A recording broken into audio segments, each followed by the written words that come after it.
झूलनवे पे झूला हमार मैया झूला लागल बानिया के डाल मैया, झूला लागल बानिया के डाल मैया। बाड़ी शेर पर सवार मनवा मोहिया, बाड़ी शेर पर सवार मनवा मोहिया।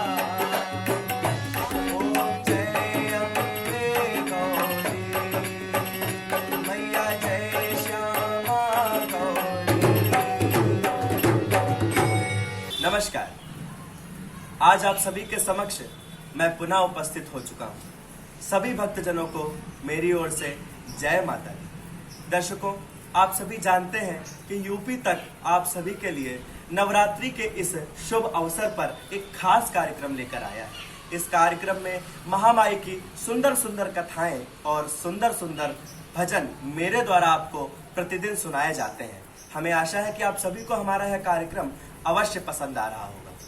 माँ की महिमा का बखान हम कैसे कर सकते हैं? वो तो आदि शक्ति है, जगत जननी है, शक्ति स्वरूपा है। माँ ने हम सभी का सृजन किया है, इस पूरे ब्रह्मांड का सृजन किया है। तो आइए भक्तजनों, आज इसी श्रृंखला में मैं आप सभी के लिए लेकर आया हूँ माँ चंद्रघंटा देवी जी की कथा। माँ चंद्रघंटा सभी भक्तों का कल्याण करती हैं, अपने भक्तों पर कृपा बरसाती हैं और दुष्टों का संहार करती हैं। हे जगदम्बा माँ, जिस प्रकार आप दुखियों की सहाय होती हैं और उनकी मदद करती हैं, उनकी सहायता करती हैं, उन पर अपनी कृपा बरसाती हैं, उसी प्रकार हम सभी पर अपनी कृपा बरसाइए। हे माँ चंद्रघंटा, हम सभी आपके चरणों में आए हुए हैं और नवरात्रि के जो ये दिन होते हैं, माँ से एक अलग ही प्रेम हो जाता है, हमें एक अलग ही जुड़ाव, एक अलग ही लगाव हो जाता है। पूरे वातावरण में माँ के नाम के उद्घोष, माँ के जयकारों के उद्घोष गुंजायमान हो जाते हैं और माँ ऊंचे ऊंचे पहाड़ों से उतरकर अपने भक्तों के हृदय में वास करती हैं, उनके घरों में आकर वास करती हैं। हे माँ चंद्रघंटा, आपकी कृपा हम सब पर बनी रहे। तो भक्तजनों, मैं सुनाऊंगा आप सभी को माँ चंद्रघंटा की सुंदर सी कथा। उससे पहले सुनेंगे महामाई का यह सुंदर सा भजन। झूला झुलाएब झूलनवे पे झूला हमार मैया, झूला झुलाएब झूलनवे पे झूला हमार मैया, झूला लागल बानिया के डाल मैया, झूला लागल बानिया के डाल मैया। झूला झुलाएब झूलनवे पे झूला हमार मैया, झूला लागल बानिया के डाल मैया, झूला लागल बानिया के डाल मैया।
माँ की महिमा अपरंपार है। माँ अपने सभी भक्तों पर अपनी कृपा बरसाती है और दुष्टों का संहार करती है। तो भक्तजनों, जैसा कि मैंने आप सभी को बताया कि आज मैं सुनाऊंगा आप सभी को माँ चंद्र घंटा की कथा। चंद्र अर्थात चंद्र के समान हजारों चंद्र का तेज जिनके अंदर हो, माँ चंद्र घंटा। माँ चंद्र घंटा की कहानी अत्यंत पुरानी है और पौराणिक कथा है। एक समय की बात है कि पूरे ब्रह्मांड में, स्वर्ग लोक में, पृथ्वी लोक में, पाताल लोक में सिर्फ और सिर्फ राक्षसों का अत्याचार इतना अधिक बढ़ गया था कि सभी का जीना मुश्किल हो गया था। राक्षसों के अत्याचार से पूरा विश्व परेशान हो चुका था। पूरे विश्व में त्राहिमाम त्राहिमाम के गुंजायमान हो रहा था पूरा ब्रह्मांड। परंतु क्या हुआ कि उसमें जब सभी लोग इतना अधिक परेशान हुए, तब सभी ने सोचा कि चलिए हम भगवान शंकर, भगवान विष्णु और ब्रह्मा जी के पास जाते हैं और उनसे प्रार्थना करते हैं, क्योंकि अब वो ही हैं जो हमारी रक्षा इन राक्षसों से कर सकते हैं। जब सभी देवी देवता त्रिदेव के पास पहुंचते हैं और उनसे जब अपनी व्यथा बताते हैं, तब भगवान शंकर और विष्णु जी और ब्रह्मा जी को इतना क्रोध आता है कि उनके क्रोध से एक अग्नि प्रज्वलित होती है, एक ज्वाला प्रज्वलित होती है और उस ज्वाला से माँ चंद्रघंटा का अवतार होता है। माँ चंद्रघंटा अपने सभी भक्तों पर अपनी कृपा बरसाती है। माँ चंद्रघंटा को ब्रह्मा जी के द्वारा वेदों का ज्ञान दिया जाता है। माँ चंद्रघंटा को इंद्र जी स्वयं एक घंटा प्रदान करते हैं। ऐसे ही करके तमाम देवी देवता माँ चंद्रघंटा को अपनी अपनी शक्तियां प्रदान करते रहते हैं। और आइए भक्तजनों, सुनाऊंगा मैं माँ चंद्रघंटा की कथा आप सभी को, और भी तब तक सुनते हैं महामाई का यह सुंदर सा भजन। हाथ में त्रिशूल गरबा, सोनवा के हार, रूपवा मनवा मोहनवा। हाथ में त्रिशूल गरबा, हाथ में त्रिशूल गरबा, सोनवा के हार, रूपवा मनवा मोहनवा। सुरतिया मनवा मोहनवा के बाड़ी से पर सवार, रूपवा मनवा मोहनवा के बाड़ी से पर सवार, रूपवा मनवा मोहनवा। हाथ में त्रिशूल गरबा, हाथ में त्रिशूल गरबा, सोनवा के हार, रूपवा मनवा मोहनवा, रूपवा मनवा मोहनवा के बाड़ी से पर सवार, रूपवा मनवा मोहनवा के बाड़ी से पर सवार, रूपवा मनवा मोहनवा।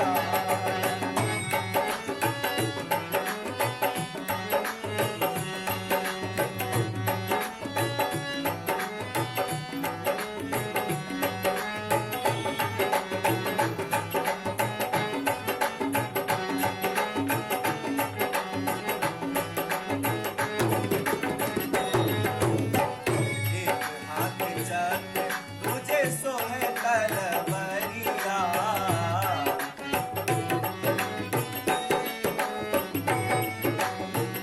भक्तन के गुंजन बाटे भारी जय करिया।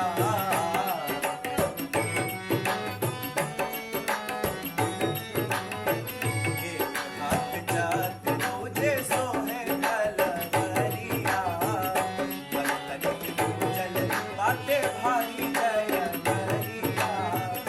एक हाथ ओम धारे, एक हाथ ओम धारे, सृष्टि के सिंगार, रूपवा मनवा मोहनवा, सुरतिया मनवा मोहनवा के बाड़ी से पर सवार, रूपवा मनवा मोहनवा के बाड़ी से पर सवार, रूपवा मनवा मोहनवा।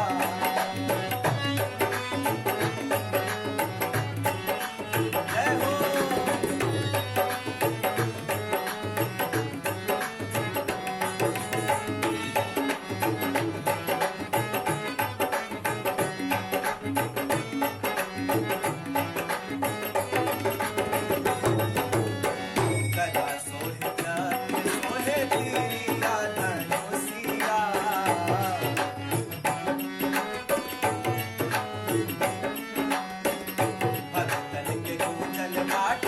भारी जय करिया।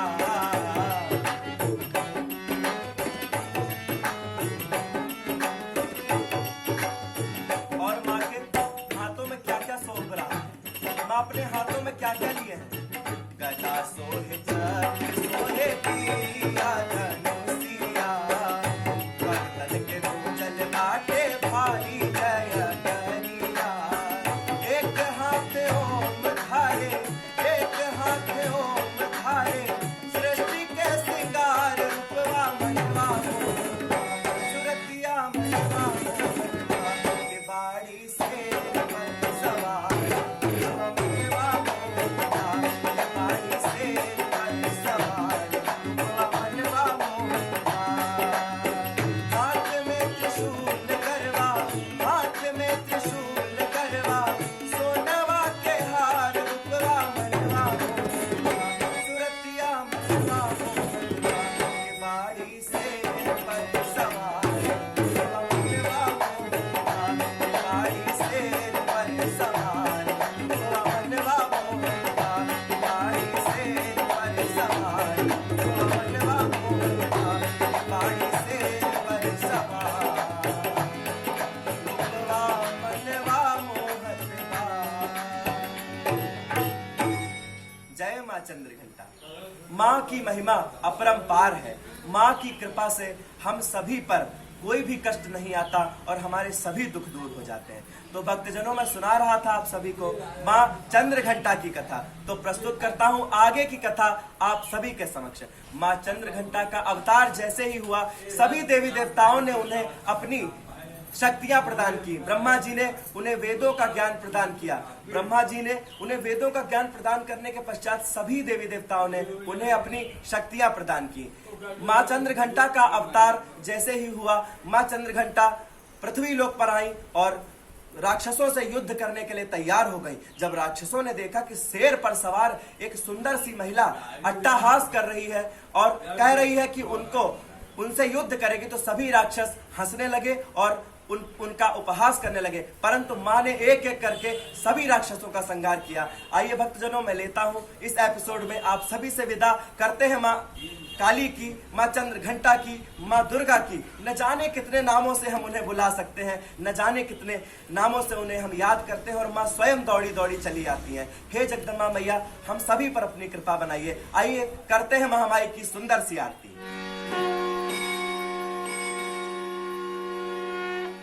जय अम्बे गौरी मैया, जय श्यामा गौरी, तुमको निश दिन सेवत, मैया जी को निश दिन ध्यावत, हरि ब्रह्मा शिव जी।